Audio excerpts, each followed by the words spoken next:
You're listening to It's Not a Show with Tara DeFrancisco and Rance Rizzuto. They're usually performers, but today they're just pals. And it's not a show. Oh, hello. Hi! I'm so glad you joined us. I'm Tara DeFrancisco. Yeah. And this is Rance Rizzuto. And this is not a show. We typically do improv and we do performing in out of Columbus, Ohio, but all around the world. But not now. It's not a show. No. The thing is, we have so much pressure on us to always perform because we typically do a lot of improvisational stage shows all over the globe, like Rance was saying. And since we can't travel right now, we just thought, we'll do some online improv and we'll do all kinds of stuff. We'll do some entertaining. We're doing some commercials and TV and stuff. But this isn't a show. So I got to say it again. It's not a show. So just lay off. Yeah, lay off, please. Hey, we had so much fun last night. We recorded our first pilot launch last night, the official one at least. We've been doing these kind of informally for a little bit, but then we did the real deal first one last night. And It was so fun. Oh my gosh. It was so fun. We had a live audience for that. This one is internal. So you're seeing behind the curtain. Tara, I had a lot of fun doing that episode with you, and I had a lot of fun with all the people, but it's also like I like that we're kind of mixing around and going back and forth between, like, sometimes we'll have people that are in and we're streaming it live on Twitch or on YouTube or Facebook or what have you, and sometimes we'll just have podcasts that'll be available to come out. And as a secret spoiler alert, we also might have some sort of access to secret behind the scenes footage, like an in-depth discussion Tara and I had in our own home. Oh my gosh. Look, this morning we woke up and we were so fueled from It's Not a Show that we kept arguing about, is it an argument? A tete-a-tete? Tete-a-tete. A tete-a-tete. We kept going, talking about one of our hot topics from last night, the dumb topics that come up. And it was about fingers for leggies or legs for fingies. So basically, which one would you prefer? You have to pick one. Yeah. This question caused a ripple in our live streamers. And I mean, we talked about it after the episode ended. We theorized about it overnight, and then we woke up and kept talking about it today. So there might be bonus content for anyone that wants to listen to us, I think, even more passionately argue for our side this morning. Yeah, we were both definitely, I wouldn't call it an argument. I would call it a heated debate. Yeah. Hey, did we say this? You know, Rance is a dear old friend of mine, and vice versa. I hope that I'm a dear old friend to him. But we are a couple of pals that are also pals that are a couple. Yeah. So we now are married. We're now betrothed, but we were longtime friends for forever. So this has been, gosh, I don't know. I've known Rance since 2003. So this has been a long time. 17 years of performing together. And I think we've really hit our stride in things that people might know us from, like Hear the Improvised Musical. But additionally, maybe this is one of our better vehicles because we're used to doing a thing that we used to call car talks. And car talks just meant I would take him home, or like he would drive me home in Chicago, and we would sit in the car and talk about things that didn't matter at all. He used to act like it frustrated him, but I knew he actually kind of liked it. So I made him do it a lot of the time just to make our friendship grow just in a deep, meaningful way. Yeah, I'm typically not that much of a conversationalist. I prefer to listen and observe rather than contribute. So that's what Car Talk was. Typically, it started with something as easy as, what are your dreams? Yeah, what are your dreams is my leaping off point for a solid 10 years. Yeah. I don't know if I got anything out of that one. Every now and then you'd perk up at what are your dreams and try to think of something for yourself to say. Just like, I don't know. But most times he would just mock me and imitate me through an impression of me asking, what are your dreams? What are your dreams? But then he'd say, what they in the biz call deflection. Ah, yes, the biz. The biz, comedians are known for not really wanting to talk any more deeply because pain is what made them go into comedy. But as you get better and more exposed later with vulnerability, you don't care as much. Yeah, you don't care now. And that's where we are right now. We've got some questions that some of you have submitted. Tara hunted these questions through Facebook. I hunted. you did not disappoint. You gave her tons of questions to choose from. I gotta say, like, our friends and fans of here really came through, because there were something like maybe 250-ish questions. Whoa. Only in only like an hour or two, it like filled. And I only asked once. It wasn't like I went back and asked a couple times. So we know that we have a well of questions to keep asking per episode for a long, long time. At this rate, Rance and I will be doing this until forever. Yeah. And if you didn't catch our first episode, we covered 5.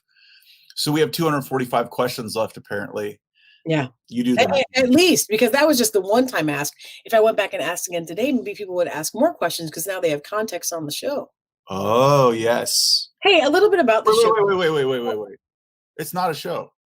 Oh my God. I just meant a different show. Oh, okay. Here's some context also. Okay. What was the context I was going to tell you about? I just lost it because you interrupted me, rightfully so. It was important. Yeah. Oh, I know what it was. Last night, we kind of mentioned, like, let's get angry about these things that don't matter so we can better fuel ourselves for the fight ahead and stay balanced with people that need our direction, amplification, and love. And I can't tell you how many people, so many people wrote me about that and said that really meant something to them. And they were happy and like really delighted to get out stress anger at stupid shit so that they can feel as angry overall and could better step into their COVID-19 / amplification of realistic things that need help year. Yeah. So thanks for telling us that. You've sent in tons of questions. You've given us 250. We've cut through 5. This is episode 2. And we're just offline on our lonesome podcast onlys. We're just going to do what, like 3 questions? Yeah, we're going to do 3 questions when we aren't live. We'll do 3 questions alone. How about that per episode? And we'll just see what we cook up here. How about that? I like them apples. Oh, good. Yeah. If Rance likes these apples, then we're all set. Question 1. Do you like apples? Yes, we both agree. Next question. 2 left. Okay, so the idea here is we have these questions to just rant and rave about. That's the important part of what we covered so far about how, like, we have to get out this toxic stress. So let's just get mad about things that don't matter and then resume our regular lives with love and purpose. So here's the deal. Here's question 1.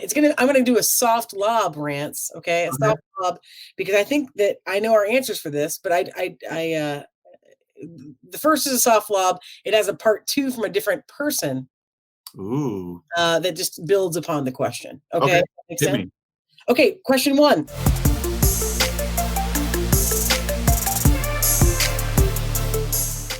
Brunch, good or bad? From Rebecca Fox in North Carolina. Rebecca Fox. Yes, it's true. I am in love with you and believe me, baby. This time I'm walking away. Brunch is between meals. Okay, Samantha Fox reference done. Rebecca Fox, our friend from North Carolina. Yes. Brunch, good or bad? Rants. Brunch is great. I love it, and here's why. Well, in most cases, in a no masks, sit where you like world, brunch is great. It's a breakfast where you can get up a little bit later. Yeah. And typically the brunch that I would say that we have is more along the buffet style of, like, you get to pick what you want. What you want. That's true. Like, typically when we go to brunch, you and I, or with family or friends or whatever, if we're going to brunch, the 1 or 2 that we attend the most tend to be a build your own brunch sort of thing, where you walk through a line and there's like, oh, there's a bacon tray and then there's a frittata station and et cetera, et cetera. Or a Chicago style, more than probably here where we are now, you go and you order the breakfast you want at 1 o'clock, basically, right? When we lived in Chicago, we went to brunch a lot, and there were a lot of great places. And when we moved to Columbus, no offense, not very many brunch. No, I say offense. Get them where it hurts. Not very many brunch places, and the ones that we had found were there are a couple that were just like lackluster at best. You know what? I think like if C-bus people wanted to make a killing, like Yeah. truly, in a non, this is just a look. If you're looking for a new business post COVID, let me give you this hot tip: open a brunch place in Central Ohio. Not only are there 2 million people here, but they are willing to eat brunch. Like people are like fun. They're ready to go out and have some drinks and like eat. There's a lot more now than I think there were when we moved here. Even Yes. in a short span that we've been here, there's been an increase. But yeah, I love brunch. I'm wondering if Rebecca Fox is pitching this question. I wonder if she's talking about the food at brunch, which is a 100% yes, Mm-hmm. or if she's talking about the culture of brunch, because for women plus that means a different thing. And I wonder if she means like, how do you feel about brunch in the way that like it's often a lot of white women sitting around Sex in the Citying? Oh, if it's that, I don't go to those brunches. I go to the kind where I eat breakfast foods at a later time in the day. Yeah. I love breakfast foods. I'll eat breakfast foods any time of the day. And if brunch is like a socially acceptable time to do it, the only thing I don't like about brunch is the noise when it's like a busy, good place. It hurts the old ears. Yeah, it is. It's like constant din. Maybe more at breakfast than at night. Like, I don't think a pub has as much din because maybe it's a softer environment of like there's more carpet or there's, I don't know, like brunch places are really like there's lots of tile and it's really, I don't know, it just like reverberates, I think a lot. And hearing each other at brunch is hard, which I also think is why people start drinking and then they start screaming at brunch. Look, there's a culture of brunch that I don't love. Now, I will say one of our preferred places that we used to go to was BIPOC owned, and it was a definite like better culture than I'd say like the average like let's go get mimosas and have some eggs. And it was lovely. So I'm wondering if maybe there's like the place you choose affects it. But if we're talking food here, Yeah. hell yeah. Which I'm going to give you a follow-up question, Rance. Yeah. Well, real quick, if the debate is like, what do you think about brunch? Why is there a meal slot in between two meal slots? It's like, awesome. Get rid of the early one. Why are we waking up so early on a weekend? Throw that away. Wake up at 11 like everyone should and go get yourself some brunch. Yes, agreed. I think that's right. If it's about eliminating a meal, I'm for it. Because I'm fine waking up in the morning, having some water, having some coffee, stepping into the day a bit, and then I get hungry at like noon. Yeah. So my breakfast is toast. I mean, not literally. You like toast. Exclusively toast. No, I just mean like I don't really have breakfast if I can avoid it. I'd rather have a brunch and then go to dinner later. Yeah, makes sense. What's the follow-up question? The follow-up question is from Cam Donnelly, and he asks, breakfast for breakfast or breakfast for dinner? This is a great question, coupled with our last question. Yeah, breakfast or everything, man. If you can have an omelet or bacon and eggs or pancakes or French toast or any breakfast thing, it's food.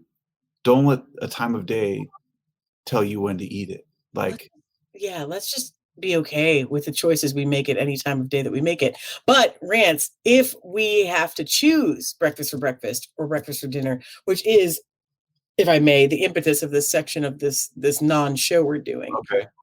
What do you choose? I think for me, I think breakfast for breakfast is great. Like it's a standard. And I feel like breakfast for dinner is a treat. Yeah. How's that feel? I'd lean breakfast for dinner because of what you had mentioned earlier. I'd rather wake up, have some coffee, chill out, and if that will mean I've missed the breakfast window or I have to have breakfast at noon to 1. So it's like, yeah, I'll have breakfast for dinner. Because if not, then I'm going to have it for lunch, even though I'd be calling it breakfast. So what's an ideal day of eating for you? Like, let's say that like you can eat whatever you want on a typical day. This is Rance wakes up and he does what? He has coffee. Coffee. And then? Well, I have a different view on food than most people. That's why I want people to know what your view is. Okay, well, my view is that food is who cares really, because it's just fuel, and then it goes somewhere and turns into something else. You know what I'm saying? He's nodding a lot and wants me to let you know that he's nodding, You know and what he's I'm getting saying? closer and closer, and just letting me know, like wink, wink. You know what I'm saying? He's talking about pure fuel. It's a series of proteins, carbs, and fats that turns into poop. And as a super taster, now let me say this is an old view. Okay, this is an old view. It's a series of proteins, carbs, and fats that your body uses for fuel, and then it's turned into waste. So who cares? Is what used to be my thing. But guess what? I married Tara, and guess what Tara does? Tara cooks with spices. Oh, bing a bong. And flavor has become a more prevalent thing in my life. Cha-cha. So I do like certain tastes and flavors. My typical here's my dream day. Okay, here we go. I wake up, I have coffee, I chill out a bit. Yeah. Whenever I'm ready. Also, I'm waking up at like 11 because like there's nothing in the morning for me that needs be. In regular time, we also have exceptionally late nights. Yeah, so that makes sense. Don't act like you're just like 13 and rolling through puberty, waking up. No. If you're, I'm just used. Yeah, I'm used to staying up late. And if you're a morning person, I'm not saying you suck. I'm just saying I'm not. So I wake up, I have a cup of coffee, I chill out, I talk with my wife, and we have some coffee. And ideally, then what I eat is some sort of breakfast thing. In a cool world, it's a English muffin sandwich with some egg, ham, some little drizz of hot sauce, some drizz, some salt and pep in there. Yeah. And it's like a good portion of egg, so it's like at least like a 2-egg thing. So that's like ideal breakfast. Lunch, don't care. Probably if I'm eating breakfast at like noon, I'm probably not eating lunch. I'm probably having an early dinner, like a 5 or 6 o'clock dinner. Yeah. Of ideal world. Oh man, get some chicken, put a layer of sour cream on top of it, bread it up with some panko and some spices, grill that up, get some garlic mashed potatoes with some sour cream and cheese in there. Oh, get some like grilled asparagus or some like. Here's the thing. I didn't used to like hot things. COVID, I'm liking hot sauce. I didn't spicy. Spicy. Yeah. No, cooked. Like all raw. And I didn't like it. And Tara and I both did not like sweet potatoes. And for whatever reason, during COVID, roast us up some sweet potatoes. We've been cooking every day. Yeah. Little drizz of olive oil and some salt and pepper. Oh, the drizz. I think the drizz is key.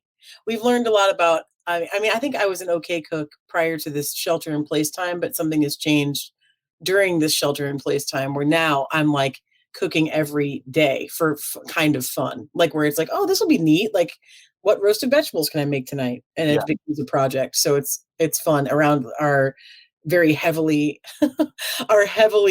interneted days, which are basically how we work now. We teach online and things like that. So when we step away, it's like to go on a walk or to like cut up a million roasted vegetables. That's like what our days have become, that for sure. This morning, in fact, we had eggs in a nest or birds in a nest or the nest theater or whatever you would call it. What else would you call that? I think that's like so I think it's been called like toad in a hole or something like that. Yeah, toad in a hole is what people call it. You know, where you cut your bread, you put an egg in the middle. We found that this is a fun trick. We have a seeded bread. I butter it. I cut a hole in the middle. I put the egg in the middle. I scramble it a little bit for Rance because he doesn't like a runny egg. So I scramble it kinda so it's like not super runny. I put rosemary on it, everyone, to pay attention to that. Rosemary, like fresh rosemary from our garden, and salt and pepper, etc. And then we put like a little turkey or ham on top with cheese. It's good. It's so good. And that's like a nice, that'll get you through, like you don't need any food for hours and hours and hours because it's protein fueled. So maybe that's why we're also fantasizing about brunch right now, because it's consistently great every day or many days. Yeah. And it's kind of the way we eat anyway. You're right. Like we eat like 2 meals a day, basically. But they are sometimes very healthy and sometimes stupid. Yeah. Because that's the way humans are. That's that. Okay, so you are saying breakfast for breakfast? Or are you saying breakfast for dinner? I'm saying breakfast for breakfast. I'm saying breakfast for lunch. I'm saying breakfast for dinner. I'm saying bend the question. You're bending it to say breakfast for always. Is that your answer? I'm saying breakfast for dinner because technically I eat breakfast at lunch and it's not an option. What I'm really saying is I will ignore this question, eat breakfast whenever I GD please, because I love breakfast foods. So yeah, you know what? Here's what we feel strongly about in this question. We can do what we want. Yeah, why limit yourself? Yeah. Why limit yourself to one or the other? Breakfast for breakfast, breakfast for lunch, breakfast for dinner. Done. We're on Swanson. Oh, I see. It's the Ron Swanson plan. Yeah. That's fair. That's fair. Okay. I'm going to give you a question number 2.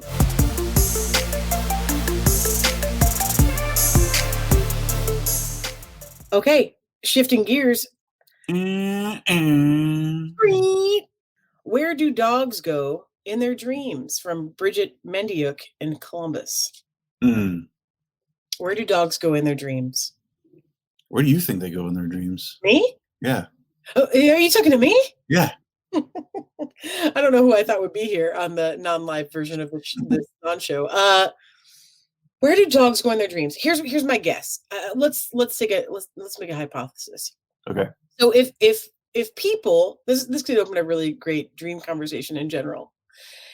I think that people, and it's obviously like theorists believe this as well. It's not like something I just cooked up today. When people have experiences in their daytime or they have interactions that can affect their content. I think we had just talked about this. Where you had just read that like when we sleep, we clear chemicals or something. Wasn't that an article you just read? Yeah, the rest of your body has sort of this lymphatic system that's continually like cleaning and getting rid of toxins, but your brain doesn't have that. And that when you sleep is when your brain goes through the chemical process of removing the toxins.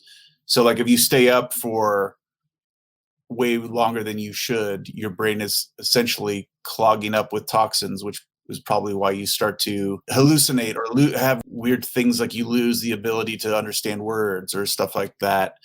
Your brain doesn't clean out toxins until you're sleeping. Okay. So if that's the case, I would assume that dogs have similar things happen to them when they sleep, and they're also like hallucinating a bit or whatever you would call, there's like a weird, dysphoria for them that's similar to what humans are experiencing. So they're probably thinking about what's already known to them, but I don't know if they like trip out as hard as humans would. So my guess would be they're probably thinking about running, probably thinking about yards, probably thinking about grass and animals they've seen. I would think they're thinking of their human companion and mixing those ideas throughout the dream, like thinking of what they know.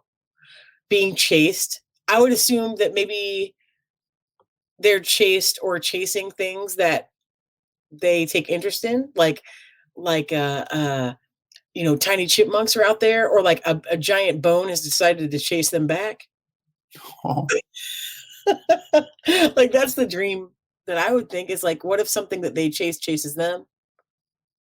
We have 2 dogs who are just the best, and they often, I think every night, like kind of like sleep whimper, and we always try to read if they're nervous. Like if it sounds like it's a frantic, like scared one, we'll try to wake them up gently, and if it feels like they're just chasing stuff, then we let them. Yeah.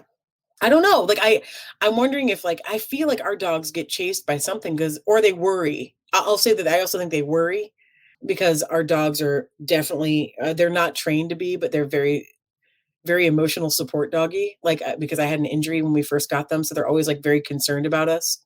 So I wonder if they also get worried, like if they're just like, oh, I've got to help, frantic anxiety dreams. That could be. I also feel like our dogs go. They're yard dogs, so they go out in the yard and they'll bark at everything that like it's within a certain perimeter, and sometimes at the front window they'll bark too. So I feel like their dreams are just like reliving that. I think they're just having dreams of people walking on sidewalks or bees. Like Addison likes to chase bees. Just like what? Like a giant bee? Like a bee coming at her? Or little ones that she's successfully capturing. Yeah, we can't believe. Look, our smaller dog, Addison, chomps bees. Like, just can't get enough. And we're always like, no, because we're trying to, I mean, A, we're trying to save her from not getting stung. And B, we're trying to conserve bees. So we're just like, don't, oh no. And yeah, she don't care. She don't care. She'll go after flies.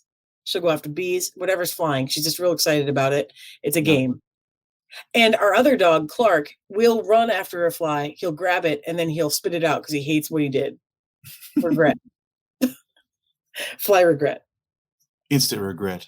Instant regret. So, I mean, what's my answer? I don't know. I mean, I think it's really general. I think it's probably like humans. Like, can we say what humans dream about? Everything, right? Like, but there are often these themes that come up in human dreams that are like, shyness or anxiety or relief or reuniting or whatever it might be, like passion. I don't know what else people dream about, but these kind of like themed episodes of whatever you dream about, right? With a lot of trippiness involved. I'm just wondering if dogs have the same trippiness to dreams that humans do. You know, that's the fun part of human dreams, is that you wake up and you're like, wait a minute, you were there, but it wasn't really you. It was a cyborg. And the cyborg turned into a mound of butterflies. And then I was Portia de Rossi. Anyway, you get it. And we were at school. It's like, it doesn't make any sense, right? There's no linear thought. So I'm wondering if maybe they don't have linear thought either. I think of all that, they probably just dream that Portia de Rossi is there. Big Arrested Development fans. Big Arrested Development fans. I don't know what they think about. But I mean, I don't know why I picked the most random person I could. I have no idea why that was the one. But you know what I'm saying? That's kind of how dreams are too, where you're like, why was my third grade friend in my dream? My current friend in third grade. Not my friend from third grade, but my third grade friend that I hang out with every Monday. Yeah, the one that's in third grade that you hang out with. Yeah, why? You know, Tara, I'd be curious. I'm not sure. Hey, we're still in the early phases of this podcast, and I'm not sure where it's going or how it's going to be put up. But I'd be curious to hear from viewers in comments somewhere. What do you think dogs dream of? I would love that. We'll have a link on every episode that you can write us at our email address. And we would sure love to hear from you. We have a domain that's itsnotashow.com.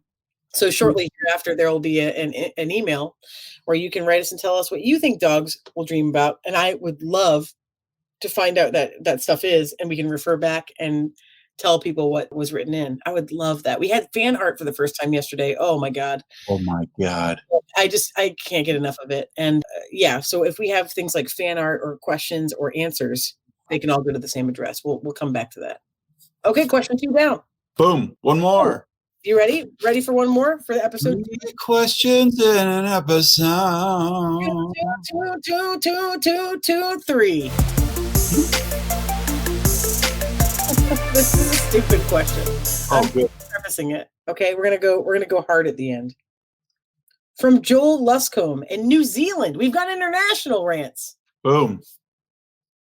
New Zealand. How about that? He asks, why aren't adults called old babies?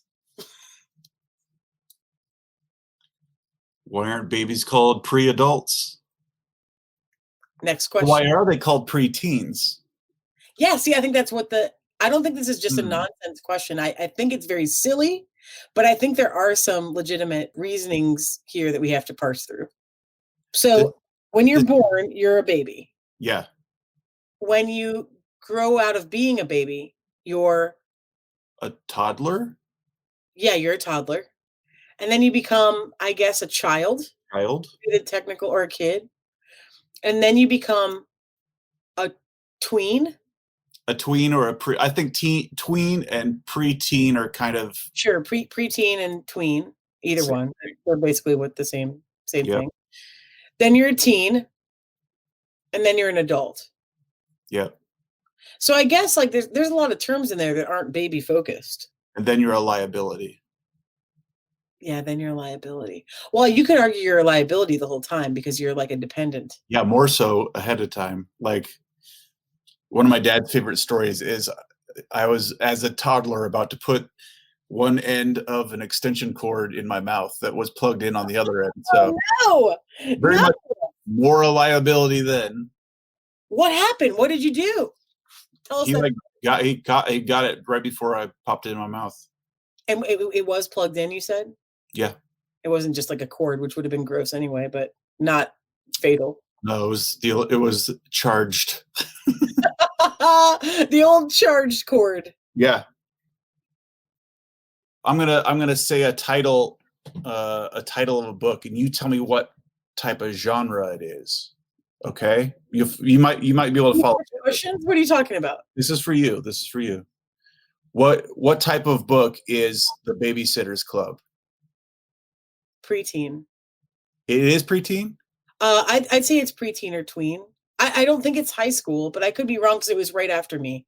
So I'm not positive about. I mean, it was around the same time, but I was definitely a Sweet Valley High. But preteen is how they would define it in like a bookstore or a library. Like, I think it's young adult. Young adult is what I was looking for.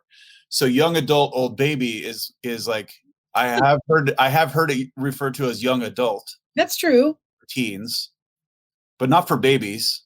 Well, let's go deep into this question and just give it the honor that it doesn't deserve. Take that, New Zealand. Yeah. I wonder if it's like, are we as a society, I'm going to go real deep here and try to figure it out. Are we as a society afraid of the titling of old? So we think that like old is inherently like an insult. So saying old baby is different than saying young adult because our society is so messy and doesn't honor old people. Yeah, and it could just be that it's like we're like trying to look forward and not to the past. So it's like a young adult means like you're on your way to adult versus. That's what I mean. Yeah. You don't like nostalgically look back at your babydom. I mean, yeah, you wouldn't be like, I'm an old baby, because it doesn't prove what you've learned.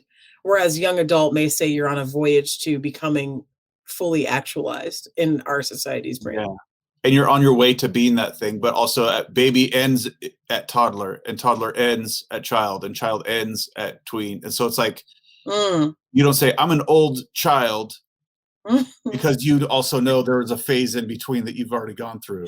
If you did say you were an old child, I feel like there'd be a lot of stigma attached to that. Like you're probably like a trust fund kid that hasn't grown up yet. Yeah. But you would say like you're an old soul, which means like your soul seems like it's from a different era, but souls don't go through like a pupal and a larval stage and a like soul stays soul.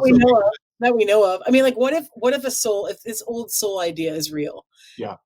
Then I would assume you also can have a new soul. So you can be a pupa soul. But it would just be a soul is like starts a soul, ends a soul, but goes through time. Where it's not like if your soul doesn't go through like I'm a baby with a soul. And as I turn to a child, my soul goes into a chrysalis and forms into the next state of soul. It's like the soul is the soul forever. So it makes sense to define it by new or old. Hey, Rance. Yeah. Have you heard of my new band, Next State of Soul? Oh man, isn't that your sort of like current day folk group that still is really like ban apartheid? Yeah. We're against apartheid, and we also like. I'll tell you what. We also, you know, who opens for us is Pupa Soul, and they're a really innovative global funk band. Pupa Soul sounds more like a Pokemon character. Pupa Soul. I don't know what that would actually make sense because they could evolve and go through. Sure. Yeah, like I can't remember what that's called. Sorry, Pokemon fans. Where it's like they up. They up. I also don't know. I also don't remember. Yeah. They change. They change. So in conclusion, I think it's because why like not old babies? too many phases in between. So meaning that they should say like old young adults or old teens. Is that what you're saying? They should refer back to the last metamorphosis, or I think you refer to the state they're in, like teen and preteen. Like preteen defines it as I'm not a teenager yet, but maybe I'm going through puberty. So I'm like physically there. But I wouldn't refer to like a cow as a young burger. Well, wait a minute. Hold on a second. We are not a product of the thing that we become. I mean, if that's meaning that like we are being harvested. So yeah, I don't know that you call like, for instance, I don't know that you call raisins old grapes. They should though. Oh man, that's the best example yet. I mean, do you know what I mean? I don't know that like I would call a cow a pre-burger because some people don't eat cows and a lot of people wouldn't want to. Nor is a cow's worth only about what they become for like human consumption, right? So we could go deep here and say that's why they're not called that. Okay, But well, what about a burger? It's become a burger already. Would you call it an old cow? no, because it would gross people out because no one likes to think about where their food is sourced from. And that's the same reason we don't say old babies because that is the dumbest false equivalency we've made. No, yes, it's the best. I don't think it is, but it's. I don't think you'd say like. I don't think you'd call a cow an old calf. Right, because it's gone from a calf to a cow. Mm-hmm. It's gone from larval to pupil. It's made the transition. Why are you so stuck on the larva state? Why is that your fight? It's a single organism that goes through 3 clearly different states. So it's like, okay, so your major fight here is that because we aren't Benjamin Buttoning and going in reverse. Yeah. Because we think time is linear and we're going forward. Yes. We are saying that the most evolved state is adulthood. Yes. Okay. And I'm saying that like having no worth with that, but just knowing that that's like that's as far as we can go. I'm saying there's a thing that isn't said that does work, which is new human, young human, old human. Like if we just define it as human, no matter what age we are, we're human the whole way through. And then young, old defines where in the timeline of a typical lifespan of a human you might be. But old baby is 3. Like once you get past that, you're an old toddler, or you're like a toddler is an elderly baby. Yes, the toddler is an elderly baby. Okay, I get it. So that's why we're saying because of the not because it's not a valid idea that we could move forward, but because the last thing is what you typically are leaving, baby is no longer relevant. Yes. I think we did it. Yes. I think we cracked this code. How do you feel about that one, Rance? That was like probably the most controversial and least definitive answer. Like I don't think there'd be a lot of strong, clear debate on that one. I feel like there'd be a lot of angles that people would be like, I get it. Not like episode 1 where we talked about leggies for fingers being tacos, which they definitely are not. Okay, well, here it goes. But, you know, that's the thing too. Everyone that's listening right now, I should let you know that we generally, Rance and I are trying to keep like the controversial topics, and I'm controversial is, I think that's a little bit hyperbolic, but you know what I mean. The controversial topics we're keeping for live because we want to see what people say and weigh in. And right now, after you listen to this episode, we have to wait for your response through email. So we can refer back and read what you say, which is also, in my book, exciting because I love mail. But that being said, that's why we want those live ones to be ones that people are going to be instantaneously angry about. And I don't think this would cause anger. It's just a thinker. It's just a thinker. Hey, did you have fun today? I hope you had fun. If you are listening to this through our website, thank you so much. I hope you subscribe and jump on that train and listen to this podcast all the time. Rance and I are pushing these out pretty quick to make sure you have something to listen to. So when you take your little walks every day, or you drive to work, and you go on a little spin, or whatever you need to do, you're cooking in your kitchen. Whatever you need to do that gets you through the day, you just have little friendly voices that hopefully make you laugh along the way and just make you think. As always, this is produced by the Nest Theater. Go to nesttheater.com to find out more about seeing live improv in Columbus, or taking online virtual classes, or seeing virtual shows during this wonderful COVID stuff. But you can go to the Nest Theater on Twitch, YouTube, or Facebook and catch varying degrees of different things. Varying degrees. We love you. Thanks for listening, ding dongs. It wasn't a show. This isn't a show. It's not a show.